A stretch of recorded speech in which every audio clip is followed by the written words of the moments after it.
Introduction. By the 19th century, enough evidence had accumulated in favor of atomic hypothesis of matter. In 1897, the experiments on electric discharge through gases carried out by the English physicist J. Thomson in 1856 to 1940 revealed that atoms of different elements contain negatively charged constituents electrons that are identical for all atoms. However, atoms on a whole are electrically neutral. Therefore, an atom must also contain some positive charge to neutralize the negative charge of the electrons. But what is the arrangement of the positive charge and the electrons inside the atom? In other words, what is the structure of an atom? The first model of atom was proposed by J. Thomson in 1898. According to this model, the positive charge of the atom is uniformly distributed throughout the volume of the atom and the negatively charged electrons are embedded in it like seeds in a watermelon. This model was picturesquely called plum pudding model of the atom. However, subsequent studies on atoms, as described in this chapter, showed that the distribution of the electrons and positive charges are very different from that proposed in this model. We know that condensed matter, that is, solids and liquids, and dense gases at all temperatures emit electromagnetic radiation in which a continuous distribution of several wavelengths is present, though with different intensities. This radiation is considered to be due to oscillations of atoms and molecules, governed by the interaction of each atom or molecule with its neighbors. In contrast, light emitted from rarefied gases heated in a flame or excited electrically in a glow tube, such as the familiar neon sign or mercury vapor light, has only certain discrete wavelengths. The spectrum appears as a series of bright lines. In such gases, the average spacing between atoms is large.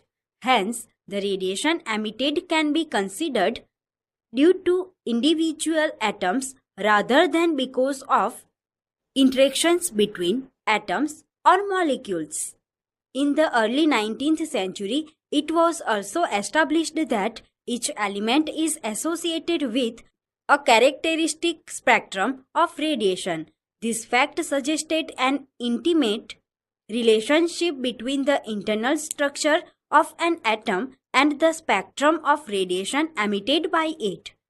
Ernst Rutherford in 1871 to 1937 was engaged in experiments on alpha particles emitted by some radioactive elements. In 1906, he proposed a classic experiment of scattering of these alpha particles by atoms to investigate the atomic structure. This experiment was later performed around 1911 by Hans Geiger in 1882 to 1945 and Ernst Marsden in 1889 to 1970. The explanation of the results led to the birth of Rutherford's planetary model of atom, also called the nuclear model of the atom. According to this, the entire positive charge and most of the mass of the atom is concentrated in a small volume called the nucleus, with electrons revolving around the nucleus just as planets revolve around the sun. Rutherford's nuclear model could not explain why atoms emit light of only discrete wavelengths. Alpha particle scattering and Rutherford's nuclear model of atom. At the suggestion of Ernst Rutherford, in 1911, H. Geiger and E. Marsden performed some experiment. In figure, they directed a beam of 5.5 mega electron volt alpha particles emitted from a bismuth 83-214 radioactive source at a thin metal foil made of gold. Figure shows a schematic diagram of this experiment. Alpha particles emitted by a bismuth 83-214 radioactive source were collimated into a narrow beam by their passage through lead bricks. The beam was allowed to fall on a thin foil of gold of thickness 2.1 into 10⁻⁷ meter. The scattered alpha particles were observed through a rotable detector consisting of zinc sulfide, screen and a microscope. The scattered alpha particles on striking the screen produced brief light flashes or scintillations. These flashes may be viewed through a microscope, and the distribution of the number of scattered particles may be studied as a function of angle of scattering. A typical graph of the total number of alpha particles scattered at different angles in a given interval of time is shown in figure. The dots in this figure represent the data points, and the solid curve is the theoretical prediction based on the assumption that the target atom has a small, dense, positively charged nucleus. Observation: many of the alpha particles pass through the foil. Only about 0.14% of the incident alpha particles scatter by more than 1 degree, and about 1 in 8,000 deflected by more than 90 degree. Rutherford argued that to deflect the alpha particle backwards, it must experience a large repulsive force. This force could be provided if the greater part of the mass of the atom and its positive charge were concentrated tightly as its center. Then the incoming alpha particle could get very close to the positive charge without penetrating it, and such a close encounter would result in a large deflection. Conclusion: in Rutherford's nuclear model of the atom, the entire positive charge and most of the mass of the atom are concentrated in the nucleus, with the electrons some distance away. The electrons would be moving in orbits about the nucleus just as the planets do around the sun. Rutherford's experiments suggested the size of the nucleus to be about 10⁻⁻15 meter to 10⁻⁻14 meter. From kinetic theory, the size of an atom was known to be 10⁻⁻10 meter, about 10,000 to 100,000 times larger than the size of the nucleus. Thus, the electrons would seem to be at a distance from the nucleus of about 10,000 to 100,000 times the size of the nucleus itself. Thus, most of an atom is empty space. With the atom being largely empty space, it is easy to see why most alpha particles go right through a thin metal foil. However, when alpha particle happens to come near a nucleus, the intense electric field there scatters it through a large angle. The atomic electrons, being so light, do not appreciably affect the alpha particles.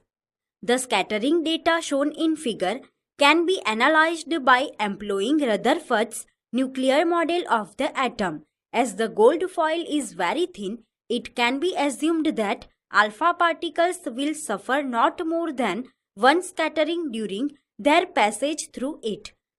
Therefore, computation of the trajectory of an alpha particle scattered by a single nucleus is enough.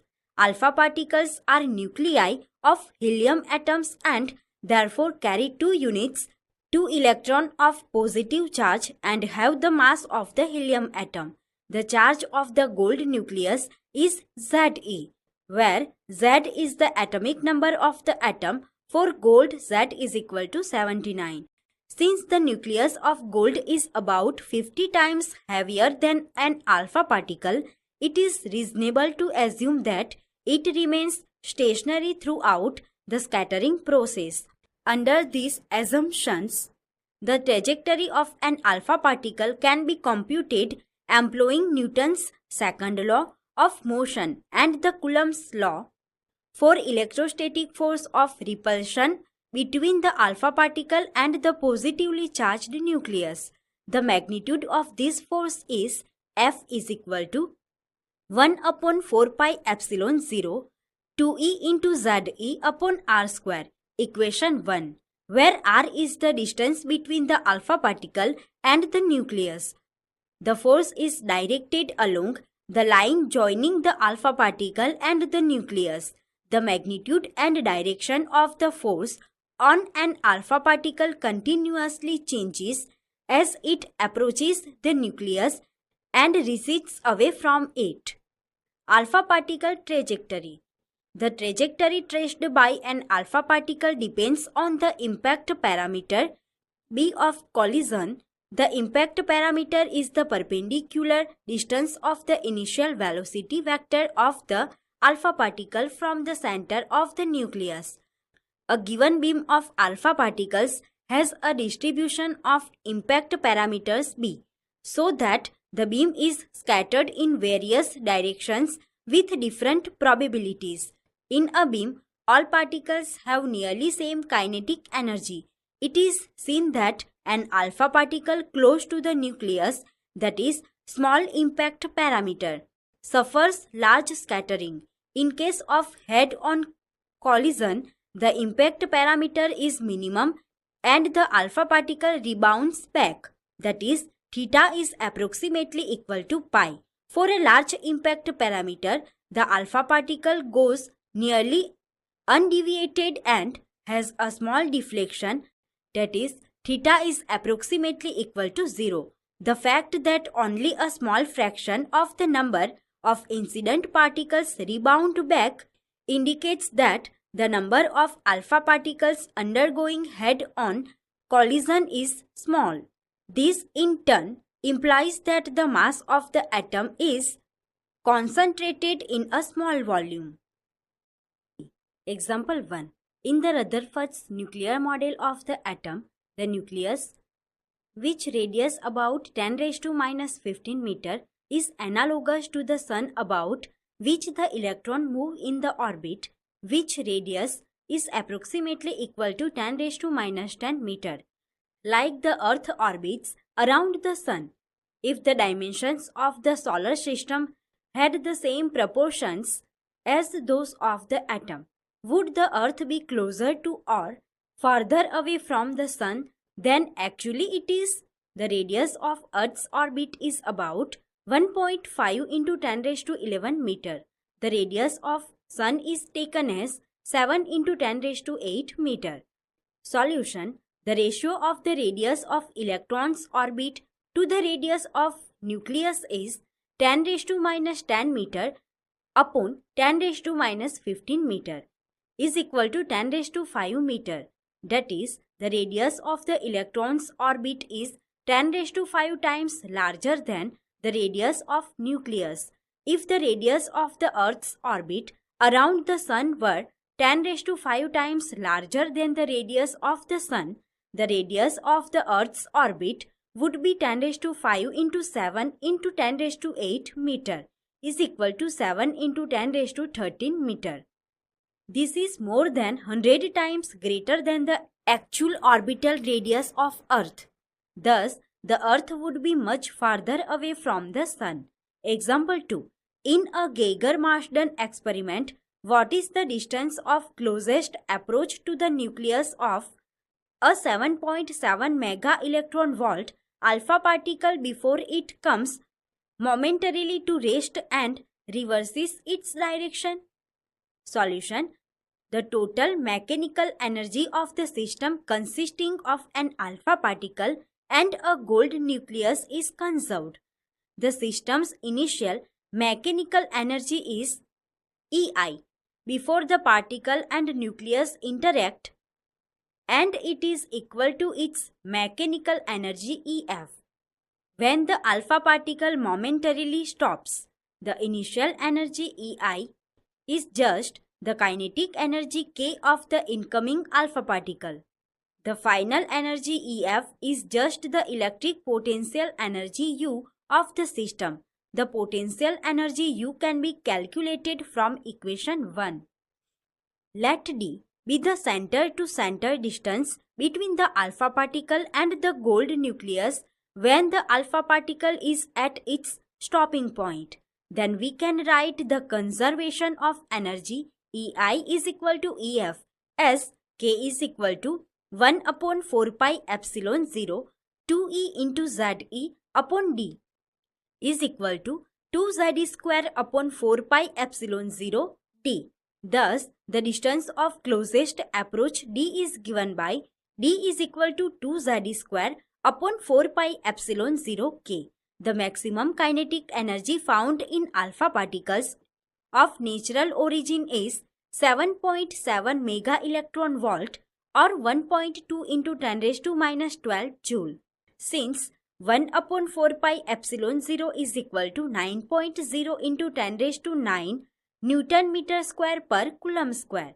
Therefore, with E is equal to 1.6 into 10 raised to minus 19 Coulomb, we have D is equal to 2 into 9.0 into 10 raised to 9 Newton meter square per Coulomb square into 1.6 into 10 raised to minus 19 Coulomb whole square into Z whole upon 1.2 into 10 raised to minus 12 joule is equal to 3.84 into 10 raised to minus 16 Z meter. The atomic number of foil material gold is Z is equal to 79. So that D of AU is equal to 3.0 into 10 raised to minus 14 meter is equal to 30 Fermi. 1 FM, that is Fermi, is equal to 10 raised to minus 15 meter. The radius of gold nucleus is therefore less than 3.0 into 10 raised to minus 14 meter. This is not in very good agreement with the observed result, as the actual radius of gold nucleus is 6 Fermi. The cause of discrepancy is that the distance of closest approach is considerably larger than the sum of the radii of the gold nucleus and the alpha particle. Thus, the alpha particle reverses its motion without ever actually touching the gold nucleus. Electron orbits. The Rutherford nuclear model of the atom, which involves classical concepts, pictures the atom as an electrically neutral sphere consisting of a very small, massive, and positively charged nucleus at the center surrounded by the revolving electrons in their respective dynamically stable orbits. The electrostatic force at attraction Fe between the revolving electrons and the nucleus provides the requisite centripetal force Fc to keep them in their orbits. Thus, for a dynamically stable orbit in a hydrogen atom, Fe is equal to Fc. mv square upon r is equal to 1 upon 4 pi epsilon 0 E square upon r, equation 2. Thus, the relation between the orbit radius and the electron velocity is r is equal to E square upon 4 pi epsilon 0 mv square, equation 3. The kinetic energy K and electrostatic potential energy U of the electron in hydrogen atom are K is equal to 1/2 mv square is equal to E square upon 8 pi epsilon 0 r and U is equal to minus E square upon 4 pi epsilon 0 r. The negative sign in U signifies that the electrostatic force is in the minus r direction. Thus, the total energy E of the electron in a hydrogen atom is E is equal to K plus U is equal to E square upon 8 pi epsilon 0 r minus E square upon 4 pi epsilon 0 r is equal to minus E square upon 8 pi epsilon 0 r. Equation 4. The total energy of the electron is negative. This implies the fact that the electron is bound to the nucleus. If E were positive, an electron will not follow a closed orbit around the nucleus. Example 3. It is found experimentally that 13.6 electron volt energy is required to separate a hydrogen atom into a proton and an electron. Compute the orbital radius and the velocity of the electron in a hydrogen atom. Solution. Total energy of the electron in hydrogen atom is minus 13.6 electron volt. E is equal to minus 13.6 electron volt is equal to minus 13.6 into 1.6 into 10 raised to minus 19 joule. J is equal to minus 2.2 into 10 raised to minus 18 joule. Thus, E is equal to minus E square upon 8 pi epsilon 0 r is equal to minus 2.2 into 10 raised to minus 18 joule. This gives the orbital radius r is equal to E square upon 8 pi epsilon 0 e is equal to 9 into 10 raised to 9 Newton meter square per Coulomb square into 1.6 into 10 raised to minus 19 Coulomb whole square whole upon 2 into minus 2.2 into 10 raised to minus 18 joule is equal to 5.3 into 10 raised to minus 11 meter. The velocity of the revolving electron can be computed from equation 3 with m is equal to 9.1 into 10 raised to minus 31 kilogram.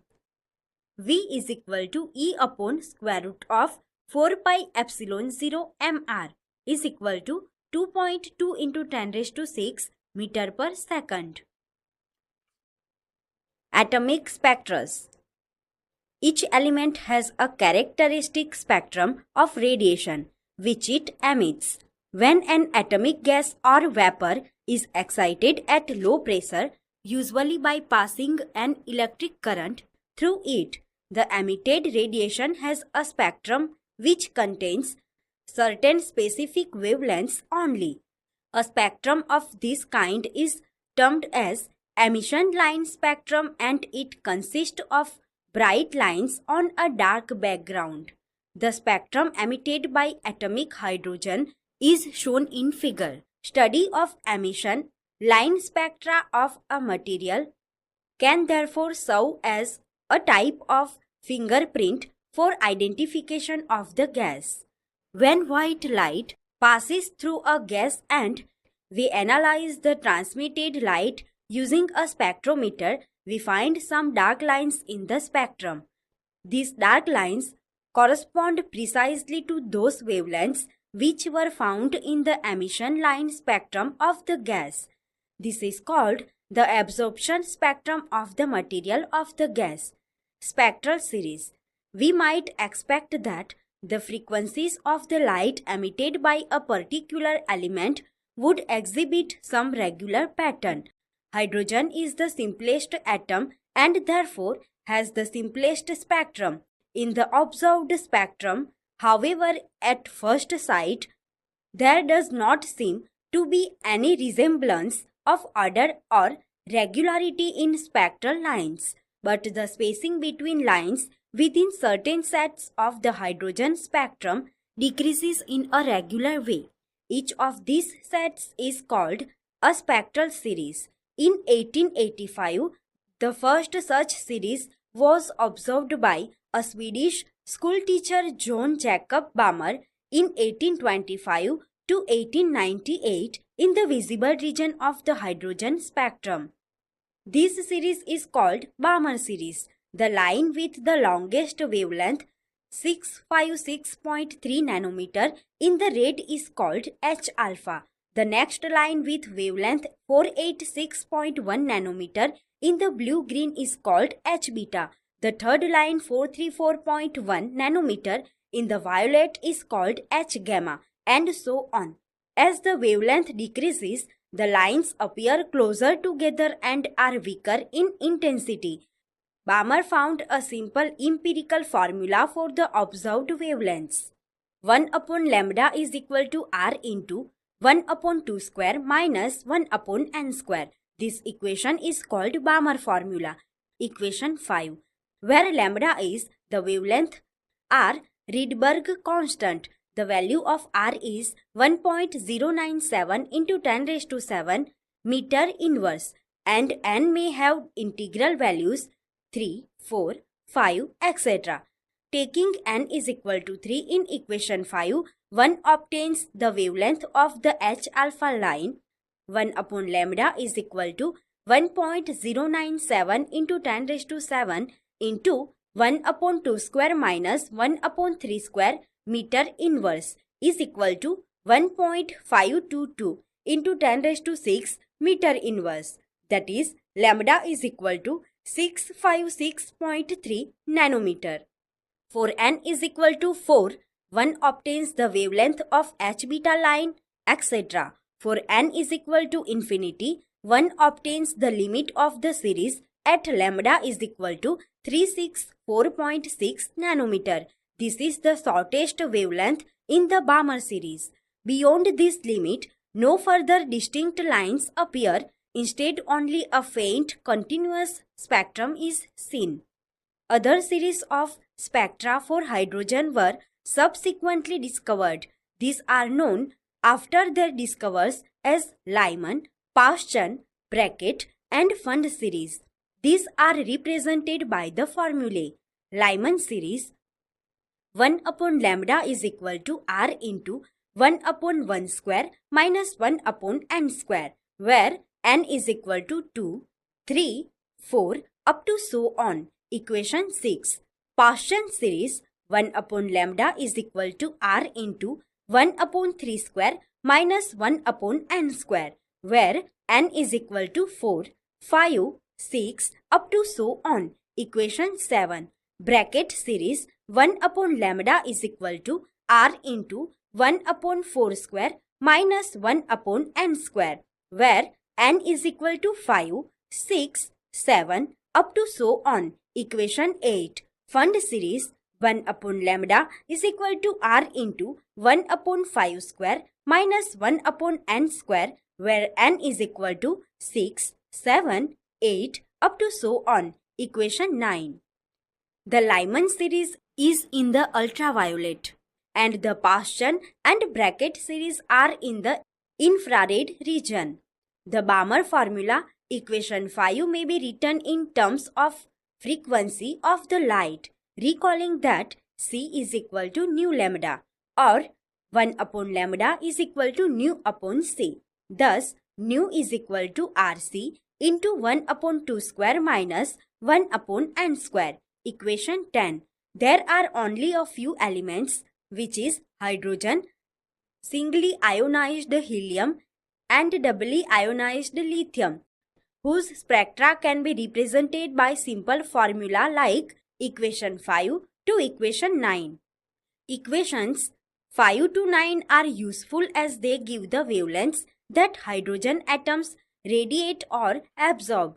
However, these results are empirical and do not give any reasoning why only certain frequencies are observed in the hydrogen spectrum. Bohr model of the hydrogen atom. The model of the atom proposed by Rutherford assumes that the atom, consisting of a central nucleus and revolving electron, is stable, much like sun-planet system which the model imitates. However, there are some fundamental differences between the two situations. While the planetary system is held by gravitational force, the nucleus electron system, being charged objects, interact by Coulomb's law of force. We know that an object which moves in a circle is being constantly accelerated, the acceleration being centripetal in nature. According to classical electromagnetic theory, an accelerating charged particle emits radiation in the form of electromagnetic waves. The energy of an accelerating electron should therefore continuously decrease. The electron would spiral inward and eventually fall into the nucleus. Thus, such an atom cannot be stable. Further, according to the classical electromagnetic theory, the frequency of the electromagnetic waves emitted by the revolving electrons is equal to the frequency of revolution. As the electrons spiral inwards, their angular velocities and hence their frequencies would change continuously, and so will the frequency of the light emitted. Thus, they would emit a continuous spectrum in contradiction to the line spectrum actually observed. Clearly that the classical ideas are not sufficient to explain the atomic structure. Example 4.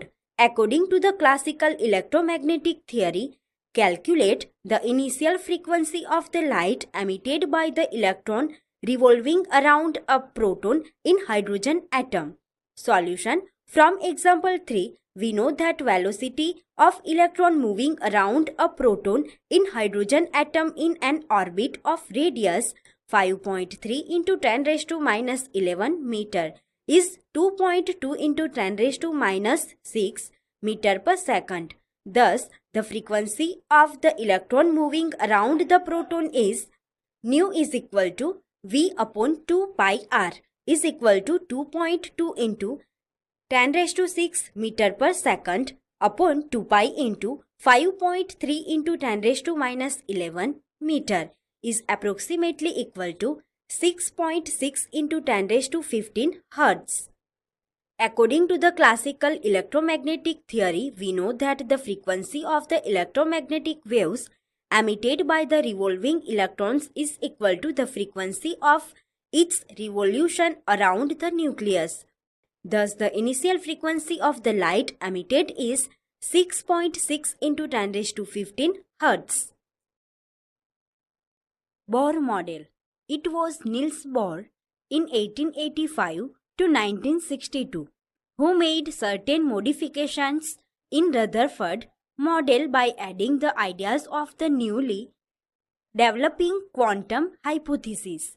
Niels Bohr studied in Rutherford's laboratory for several months in 1912 and Bohr in 1913 concluded that in spite of the success of electromagnetic theory in explaining large-scale phenomena, it could not be applied to the processes at the atomic scale. It became clear that a fairly radical departure from the established principles of classical mechanics and electromagnetism would be needed to understand the structure of atoms and the relation of atomic structure to atomic spectra. Bohr combined classical and early quantum concepts and gave his theory in the form of three postulates. These are: number 1, an electron in an atom could revolve in certain stable orbits without the emission of radiant energy, contrary to the predictions of electromagnetic theory. According to this postulate, each atom has certain definite stable states in which it can exist, and each possible state has definite total energy. These are called the stationary states of the atom.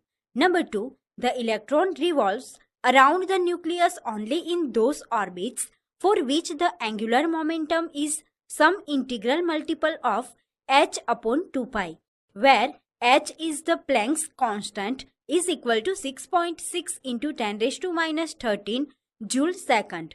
Thus, the angular momentum L of the orbiting electron is quantized, that is, L is equal to nh upon 2 pi.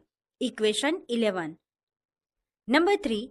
Atomic theory. The early quantum concepts that had been developed by Planck and Einstein. It states that an electron might make a transition from one of its specified non-radiating orbits to another of lower energy. When it does so, a photon is emitted having energy equal to the energy difference between the initial and final states. The frequency of the emitted photon is then given by h nu is equal to EI minus EF, equation 12, where EI is energy of the initial state, EF is energy of the final state, where EI is greater than EF. For a hydrogen atom, Equation 4 gives the expression to determine the energies of different energy states. But then this equation requires the radius r of the electron orbit. To calculate r, the quantization condition is used. The angular momentum L is given by L is equal to m nu r. Bohr's second postulate of quantization says that the allowed values of angular momentum are integral multiples of h upon 2 pi. Ln is equal to mv and Rn is equal to nh upon 2 pi. Equation 13. Where n is an integer, Rn is the radius of nth possible orbit and Vn is the speed of moving electron in the nth orbit. The allowed orbits are numbered 1, 2, 3 up to so on according to the values of n, which is called the principal quantum number of the orbit. From equation 3, the relation between Vn and Rn is Vn is equal to E upon square root of 4 pi epsilon 0 mRn. Combining it with equation 13, we get the following expressions for Vn and Rn. Vn square is equal to E square upon 4 pi epsilon 0 mRn. Vn square is equal to E square upon 4 pi epsilon 0 m into nh upon 2 pi mVn is equal to 1 upon n E square Vn upon 2 epsilon 0 h. Therefore, Vn is equal to 1 upon n E square upon 2 epsilon 0 h is equal to 1 upon n E square upon 2 into 2 pi upon 2 pi epsilon 0 h is equal to 1 upon n E square upon 4 pi epsilon 0 into h upon 2 pi. Therefore, Vn is equal to 1 upon n E square upon 4 pi epsilon 0 1 upon h upon 2 pi. Equation 14. And Rn is equal to n square upon m into h upon 2 pi whole square into 4 pi epsilon 0 upon E square. Equation 15. Equation 14 depicts that the orbital speed in the nth orbit falls by a factor of n.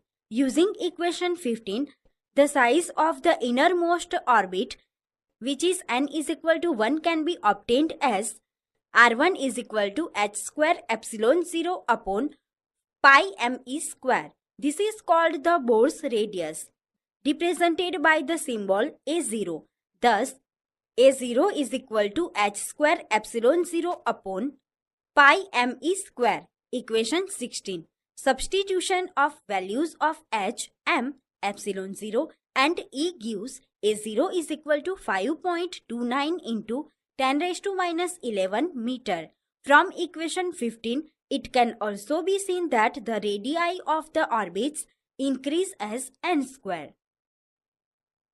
The total energy of the electron in the stationary states of the hydrogen atom can be obtained by substituting the value of orbital radius in equation 4 as En is equal to minus E square upon 8 pi epsilon 0 into m upon n square into 2 pi upon h whole square into E square upon 4 pi epsilon 0, or En is equal to minus me raised to 4 upon 8 epsilon 0 square h square n square. Equation 17. Substituting values, equation 17 yields En is equal to minus 2.18 into 10 raised to minus 18 upon n square joule. Equation 18. Atomic energies are often expressed in electron volts, that is EV, rather than joules. Since 1 electron volt is equal to 1.6 into 10 raised to minus 19 joule, equation 18 can be rewritten as En is equal to minus 13.6 upon n square electron volt. Equation 19. The negative sign of the total energy of an electron moving in an orbit means that the electron is bound with the nucleus. Energy will thus be required to remove the electron from the hydrogen atom to a distance infinitely far away from its nucleus, or proton in hydrogen atom. The derivation of equations 17 to 19 involves the assumption that the electronic orbits are circular, though orbits under inverse square force are in general elliptical. Example 5. A 10 kg satellite circles Earth once every 2 hours in an orbit having a radius of 8,000 km. Assuming that Bohr's angular momentum postulate applies to satellites, just as it does to an electron in the hydrogen atom, find the quantum number of the orbit of the satellite. Solution: mv and Rn is equal to nh upon 2 pi. Here m is equal to 10 kg and Rn is equal to 8 into 10 raised to 6 meter. We have the time period t of the circling satellite as 2 hours. That is, t is equal to 7200 seconds. Thus, the velocity Vn is equal to 2 pi Rn upon t. The quantum number of the orbit of satellite n is equal to 2 pi Rn whole square into m upon t into h. Therefore, n is equal to 2 pi into 8 into 10 raised to 6 meter whole square into 10 upon 7200 second into 6.64 into 10 raised to minus 34 joule second is equal to 5.3 into 10 raised to 45. Energy levels. The energy of an atom is the least, that is largest negative value when its electron is revolving in an orbit closest to the nucleus, that is the one for which n is equal to 1. For n is equal to 2, 3 up to so on, the absolute value of the energy E is smaller. Hence, the energy is progressively larger in the outer orbits. The lowest state of the atom, called the ground state, is that of the lowest energy, with the electron revolving in the orbit of smallest radius, the Bohr radius A0. The energy of this state, where n is equal to 1, E1 is minus 13.6 electron volt. Therefore, the minimum energy required to free the electron from the ground state of the hydrogen atom is 13.6 electron volt. It is called the ionization energy of the hydrogen atom. This prediction of the Bohr's model is in excellent agreement with the experimental value of ionization energy.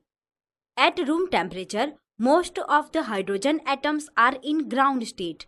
When a hydrogen atom receives energy by processes such as electron collisions, the atom may acquire sufficient energy to raise the electron to higher energy states. The atom is then said to be in an excited state. From equation 19, for n is equal to 2, the energy E2 is minus 3.40 electron volt. It means that the energy required to excite an electron in hydrogen atom to its first excited state is an energy equal to E2 minus E1 is equal to minus 3.40 electron volt minus 13.6 electron volt is equal to 10.2 electron volt.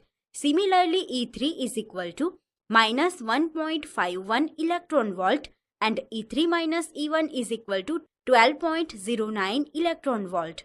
Or to excite the hydrogen atom from its ground state where n is equal to 1 to second excited state where n is equal to 3, 12.09 electron volt energy is required, and so on.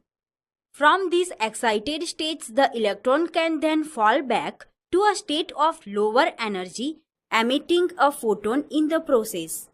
Thus, as the excitation of hydrogen atom increases, that is, as n increases, the value of minimum energy required to free the electron from the excited atom decreases.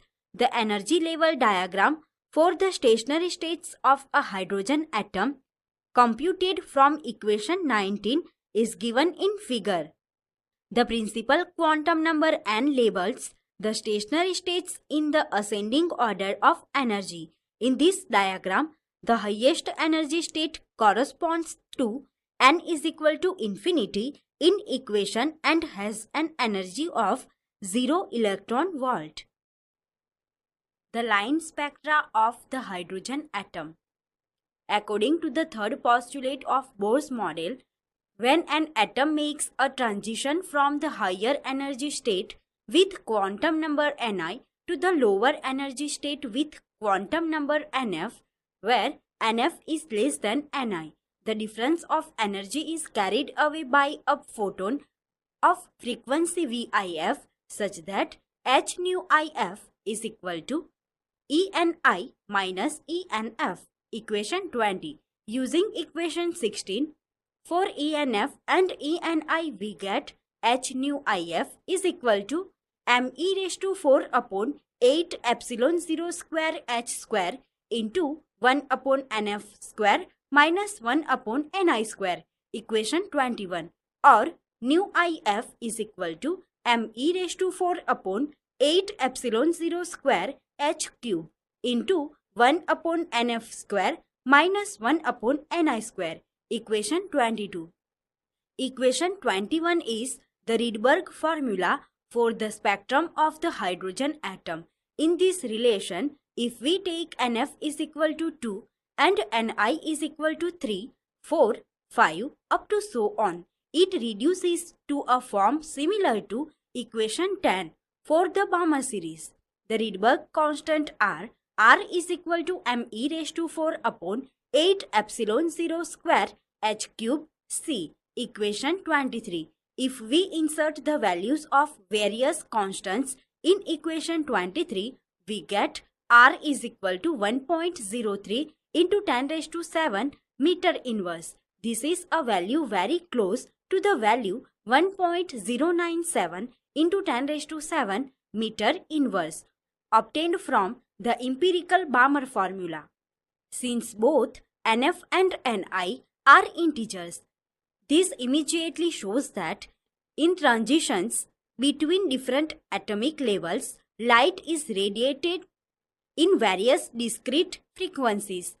For hydrogen spectrum, the Bohr formula corresponds to Nf is equal to 2 and Ni is equal to 3, 4, 5, etc. The results of the Bohr's model suggested the presence of other series spectra for hydrogen atom, those corresponding to transitions resulting from Nf is equal to 1 and Ni is equal to 2, 3, etc. Nf is equal to 3 and Ni is equal to 4, 5, etc. and so on. Such series were identified in the course of spectroscopic investigations and are known as the Lyman, Bohr, Paschen, Brackett and Fund series. The electronic transitions corresponding to this series are shown in figure. The various lines in the atomic spectra are produced when electrons jump from higher energy state to a lower energy state and photons are emitted. These spectral lines are called emission lines. But when an atom absorbs a photon that has precisely the same energy needed by the electron in a lower energy state to make transitions to a higher energy state, the process is called absorption. Thus, if photons with a continuous range of frequencies pass through a rarefied gas and then are analyzed with a spectrometer, a series of dark spectral absorption lines appear in the continuous spectrum. The dark lines indicate the frequencies that have been absorbed by the atoms of the gas. Example 6. Using the Rydberg formula, calculate the wavelengths of the first 4 spectral lines in the Lyman series of the hydrogen spectrum. Solution. The Rydberg formula is h nu IF is equal to me raised to 4 upon 8 epsilon 0 square h square into 1 upon nf square minus 1 upon ni square. Hc upon lambda IF is equal to me raised to 4 upon 8 epsilon 0 square h square into 1 upon nf square minus 1 upon ni square up to so on, where c is equal to nu lambda. The wavelengths of the first 4 lines in the Lyman series correspond to transitions from Ni is equal to 2, 3, 4, 5 to Nf is equal to 1. We know that me raised to 4 upon 8 epsilon 0 square h square is equal to 13.6 electron volt is equal to 21.76 into 10 raised to minus 19 joule.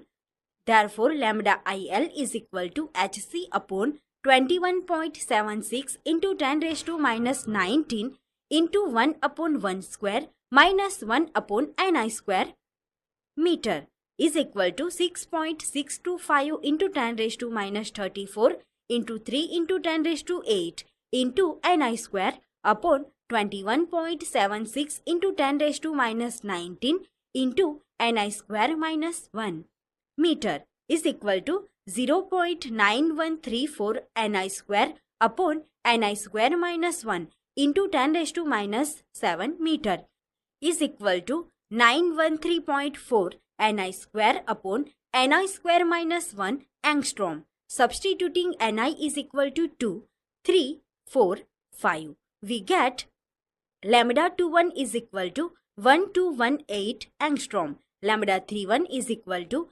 1028 angstrom. Lambda 41 is equal to 974.3 angstrom.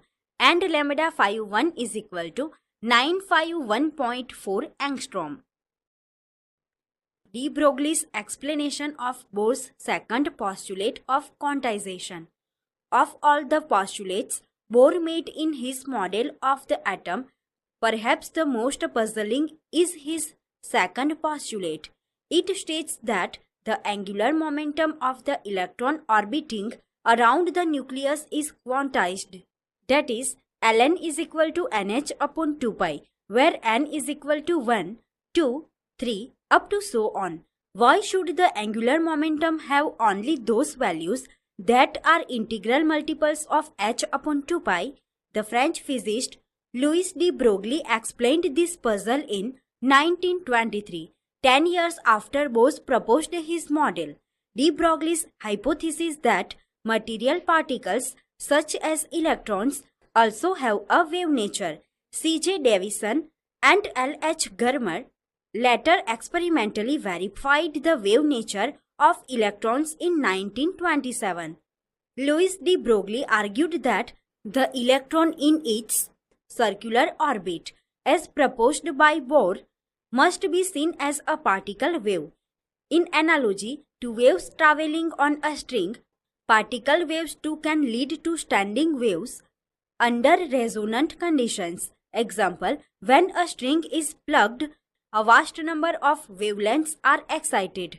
However, only those wavelengths survive which have nodes at the ends and form the standing wave in the string. It means that in a string, standing waves are formed when the total distance travelled by a wave down the string and back is one wavelength, two wavelengths, or any integral number of wavelengths. Waves with other wavelengths interfere with themselves upon reflection and their amplitudes quickly drop to zero. For an electron moving in nth circular orbit of radius Rn, the total distance is the circumference of the orbit 2 pi Rn. Thus, 2 pi Rn is equal to n lambda, where n is equal to 1, 2, 3, up to so on. Equation 24. Figure illustrates a standing particle wave on a circular orbit for n is equal to 4. That is, 2 pi Rn is equal to 4 lambda, where lambda is de Broglie wavelength of the electron moving in nth orbit. We have lambda is equal to h upon p, where p is the magnitude of the electron's momentum. If the speed of the electron is much less than the speed of light, the momentum is mvn. Thus, lambda is equal to h upon mvn. From equation 24, we have 2 pi Rn is equal to nh upon mvn, or mvn Rn is equal to nh upon 2 pi. This is the quantum condition proposed by Bohr for the angular momentum of the electron. Equation 13. This equation is the basis of explaining the discrete orbits and energy levels in hydrogen atom. Thus, de Broglie hypothesis provided an explanation for Bohr's second postulate for the quantization of angular momentum of the orbiting electron. The quantized electron orbits and energy states are due to the wave nature of the electron, and only resonant standing waves can persist. Bohr's model involving many limitations. Number 1. The Bohr model is applicable to hydrogenic atoms. It cannot be extended even to mere two-electron atoms such as helium. The analysis of atoms with more than one electron was attempted on the lines of Bohr's model for hydrogenic atoms but did not meet with any success. Difficulty lies in the fact that each electron interacts not only with the positively charged nucleus but also with all other electrons. The formulation of Bohr model involves electrical force between positively charged nucleus and electron. It does not include the electrical forces between electrons which necessarily appear in multi-electron atoms.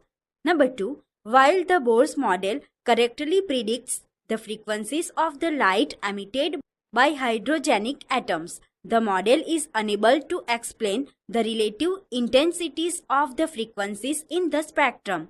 In emission spectrum of hydrogen, some of the visible frequencies have weak intensity, others strong. Why? Experimental observations depict that some transitions are more favored than others. Bohr's model is unable to account for the intensity variations. Bohr's model cannot be generalized to complex atoms. For complex atoms, we have to use a new and radical theory based on quantum mechanics, which provides a more complete picture of the atomic structure.